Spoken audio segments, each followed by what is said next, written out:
എല്ലാവർക്കും നമസ്കാരം. നമസ്കാരം. നമ്മൾ രാമായണ കഥയുടെ ഏതാണ്ട് 3/4 ഭാഗം താണ്ടിക്കഴിഞ്ഞു അല്ലേ ടീച്ചറെ? ഇന്ന് നമുക്ക് ശുകൻ എന്ന രാക്ഷസൻ്റെ, അതായത് രാവണൻ്റെ ഒരു അനുചരൻ്റെ കഥ നമുക്കിന്ന് പറയാം. അതായത് ഒരു ബ്രാഹ്മണ ശ്രേഷ്ഠനായിരുന്നു ഈ ശുകൻ. ഈ ശുകൻ എങ്ങനെയാണ് രാക്ഷസനായി എന്നതിൻ്റെ പിന്നിലൊരു കഥയുണ്ട്. ഇന്ന് ടീച്ചർ ആ കഥയാണ് പറഞ്ഞു തരുന്നത്. പറഞ്ഞാലോ? പിന്നെന്താ, യുദ്ധത്തിന് ഏതാണ്ട് സന്നദ്ധരായിട്ട് തയ്യാറെടുപ്പൊക്കെ ഏതാണ്ട് പൂർത്തിയാകുന്ന സന്ദർഭം. ഇനി ഇക്കരെ എത്തിയിട്ടില്ല. ആ സമയത്ത് ഇവരുടെ അംഗബലം, കാര്യങ്ങൾ ഒക്കെ അറിയാനായിട്ട് രാവണൻ അങ്ങോട്ട് അയക്കുന്നയാളാണ് ശുകൻ. അദ്ദേഹം ഇങ്ങനെ ആകാശത്തൂടെ വരിക, വന്ന് മുകളിൽ വന്ന് നിൽക്കും. ഇന്ദ്രപുത്രനാണല്ലോ ശുകൻ. സുഗ്രീവനുമായിട്ടാണ് സംസാരം. എന്നിട്ട് പറയും, നമ്മളൊരു സഹോദര സ്ഥാനീയരാണ്, ഇന്ദ്രന്റെ മകൻ. അതുകൊണ്ട് ഞാൻ നിന്നോട് ഹിതമായ ചില കാര്യങ്ങൾ പറയാൻ പോകുന്നു. രാവണൻ പറഞ്ഞയച്ച കാര്യങ്ങളാണ് ഞാൻ നിന്നോട് പറയാൻ പോകുന്നത്. അതായത് രാവണന്റെ വാക്കുകൾ ഉദ്ധരിക്കുകയാണ്. നമ്മൾ തമ്മിൽ എന്ത് വിരോധമാണുള്ളത്? നീ എന്നോടും ഞാൻ നിന്നോടും ഒരപചയവും ചെയ്തിട്ടില്ല. ശ്രീരാമന്റെ പത്നിയെ ഞാൻ കട്ടുകൊണ്ടുപോയി, അതിന് നിനക്കെന്താ? പിന്നെ മനുഷ്യരുടെയും വാനവന്മാരുടെയും എൻ്റെ മുന്നിൽ അവരൊന്നുമല്ല. അതുകൊണ്ട് നീ ഈ ഉദ്യമത്തിൽ നിന്നും പിന്തിരിഞ്ഞ് വാനരന്മാരെയും കൊണ്ട് തിരിച്ചു പോവുക എന്ന് രാവണൻ പറഞ്ഞതായിട്ട് ഈ ശുകൻ പറയും. അപ്പൊ ഈ വാനര സ്വഭാവം അറിയാമല്ലോ. ഇതിങ്ങനെ കേട്ട് തീർന്നില്ല. അതിനു മുമ്പ് ഒറ്റ ചാട്ടമായി വാനരന്മാര് കയറി പിടിച്ചു, മേളിൽ നിൽക്കുക, ചാടിപ്പിടിച്ചു, പിടിച്ച് കൊണ്ടുവന്നിട്ട് മുട്ടി ചുരുട്ടി താടനം കൊടുത്തു. നന്നായിട്ട് നൊന്തു. അപ്പോൾ താണു. എന്നിട്ട് പറഞ്ഞ് ശരിക്കും ഉദ്ധരിക്കുകയായിരുന്നല്ലോ, അല്ലാണ്ട് അദ്ദേഹം പറയല്ലോ. എന്നിട്ട് ശ്രീരാമനോട് ദീനദീന വിലപിച്ച് പറഞ്ഞു, എനിക്ക് വല്ലാതെ നോന്നു, അങ്ങ് ഇവരെ ഒന്ന് തടയണേ. അദ്ദേഹം പറഞ്ഞ വാക്കുകൾ പറഞ്ഞതല്ലേ ഉള്ളൂ എന്ന് പറയും. ശ്രീരാമൻ പറയും അദ്ദേഹത്തിന്, അവനെ ഉപദ്രവിക്കണ്ട, ഇനി വിട്ടേക്ക്, ദൂതനല്ലേ, വെറുതെ വിട്ടേക്ക്. ഉടനെ ഇദ്ദേഹം മേളിലോട്ട് വീണ്ടും പോവും. എന്നിട്ട് മേളിച്ച് അങ്ങ് പോയ കുഴപ്പമില്ലായിരുന്നു. മേളിൽ ചെന്നിട്ട് പറയും, ഞാൻ അവിടെ ചെന്ന് എന്നാ പറയണം എന്ന് ചോദിച്ചു. അപ്പോൾ പറയും, അല്ല അത് ശരിയല്ലേ, മറുപടി കൊടുക്കണ്ടേ? അതെ, അദ്ദേഹം രക്ഷപ്പെട്ടങ്ങ് പോയായിരുന്നേ പ്രശ്നമില്ലായിരുന്നു. ഇങ്ങനെ ചോദിക്കുമ്പോൾ സുഗ്രീവൻ പറയും, ജാനകിയെ തിരിച്ചു കൊടുക്കുന്ന കാര്യം ഇവിടെ കൊണ്ടുവന്ന് ഇനിയും ഒന്നി കൊടുത്തയച്ച് ക്ഷമ പറയുക, അല്ലെങ്കിൽ യുദ്ധത്തിന് തയ്യാറാവുക. രണ്ടായാലും ഞങ്ങൾക്ക് ഒരുപോലെ ഉള്ളൂ. ഈ തരത്തിലൊക്കെ പറഞ്ഞു കഴിയുമ്പോൾ മനസ്സിലാകും ഇവൻ ഇവിടെ ഇപ്പോൾ വന്നിരിക്കുന്നത് നമ്മുടെ ഇക്കാര്യങ്ങളൊക്കെ അറിഞ്ഞ് രാവണനെ അറിയിക്കാനാണ്. അപ്പം ശ്രീരാമന് ഇവനെ അങ്ങനെ വെറുതെ വിടണ്ട, പിടിച്ചു കെട്ടാൻ പറയും. ശുകനെ പിടിച്ച് ബന്ധിക്കും. ഞാൻ പറയാതെ അഴിച്ചു വിടരുതെന്നും പറയും. അങ്ങനെ ഒരു സന്ദർഭം ശ്രദ്ധിച്ചിട്ടുണ്ടോയെന്നറിയില്ല. അങ്ങനെ ഒന്നുണ്ട് ഇതിനകത്ത്. കാരണം ഇവിടെ ചെന്ന് പറയിക്കരുത്, പറയാൻ പാടില്ല. അങ്ങനെ ഇവിടെ ഇവരുടെ കൂടെ കെട്ടപ്പെട്ടിരിക്കുക. എന്നിട്ട് നമുക്കറിയാമല്ലോ, വരുണനെ പ്രാർത്ഥിക്കുന്നു. 3 ദിവസം ഉപവാസം എടുത്തു. വരുണൻ വന്നില്ല. ഉടനെ കൊണ്ടാ ലക്ഷ്മണ വില്ല് ശരവും എന്ന് പറഞ്ഞ് ദേഷ്യപ്പെട്ട വില്ല് ശരമയക്കാൻ തുടങ്ങുന്നതും ഇദ്ദേഹം വരുന്നതും 4 ദിവസം കൊണ്ട് ചിറ കെട്ടിത്തീരും. നീലനാണ് അവരുടെ എഞ്ചിനീയർ. അങ്ങനെ ചിറ കെട്ടുന്നതിന്റെ കണക്കൊക്കെ ഉണ്ട്. 1-ാം ദിവസം ഇങ്ങനെ 100 യോജനയും കെട്ടി. ഇതൊക്കെ ഭയങ്കര അതിശയമായി രാവണന്. അപ്പോൾ അക്കരെ ചെന്ന് കണ്ട് ഈ കാര്യങ്ങളെല്ലാം അപ്പം രാവണൻ അറിഞ്ഞുകൊണ്ടിരിക്കുക. ചാരന്മാരുണ്ട്. അവൻ ഈ ഒരിക്കലും സമുദ്രം ഒരു ചിറയ്ക്ക് വഴങ്ങത്തില്ല. അപ്പൊ ചിറയ്ക്ക് വഴങ്ങിയത് എങ്ങനെ, അത് വലിയ ചിന്തയായി രാവണന് ചിന്തയായി കാണും. അപ്പൊ രാവണൻ ആ സമയത്തെല്ലാം ഇദ്ദേഹം പരിഭ്രമിക്കുന്നുണ്ടെന്നാ നമുക്കൊരു തോന്നല് വരുന്നത്.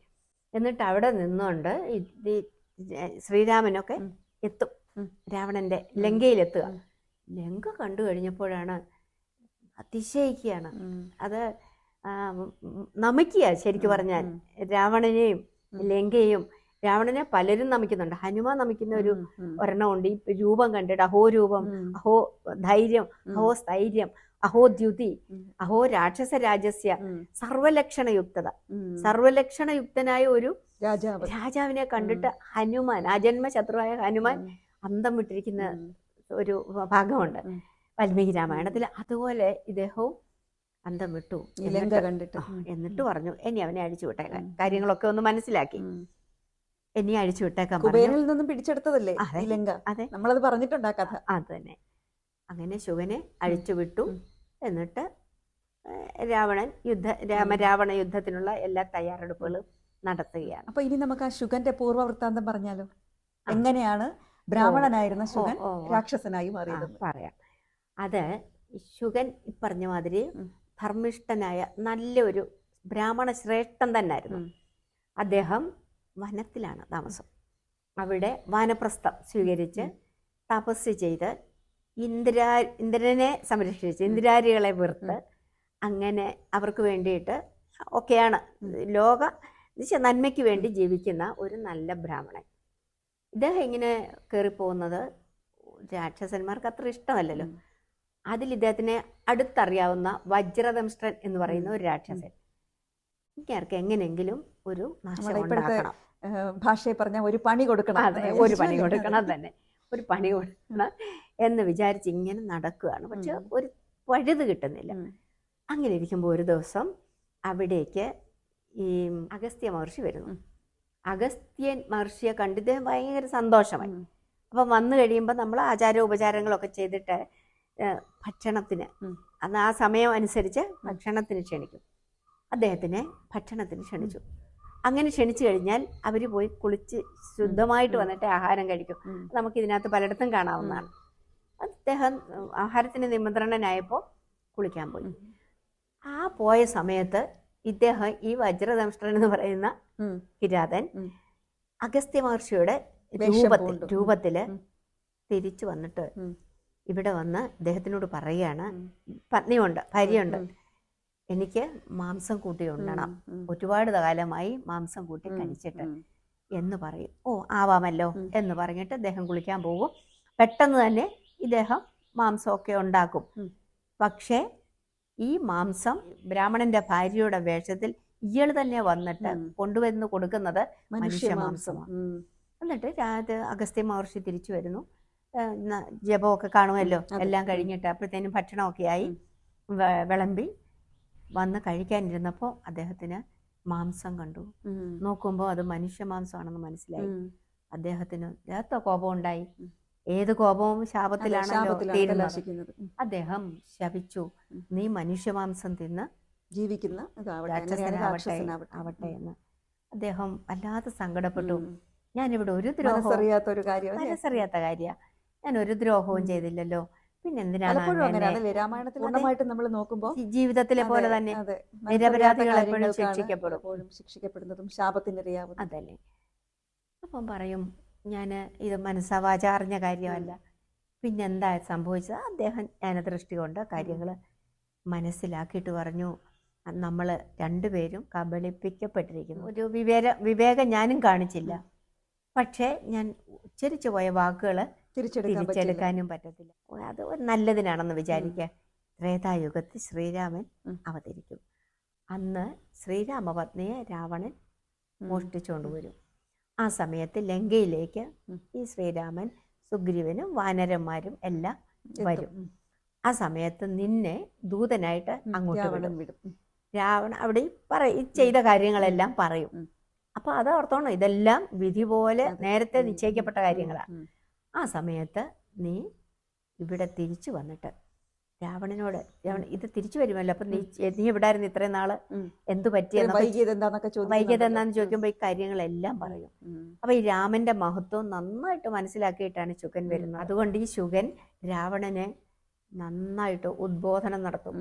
രാമനെ ചെന്ന് കണ്ട് എല്ലാരും പറയുന്ന പോലെ കൊടുക്കണം, സീതയെ കൊടുത്ത് അദ്ദേഹത്തിന്റെ പാദത്തിൽ അർച്ചിക്കണം എന്ന് പറയുകയാണ്.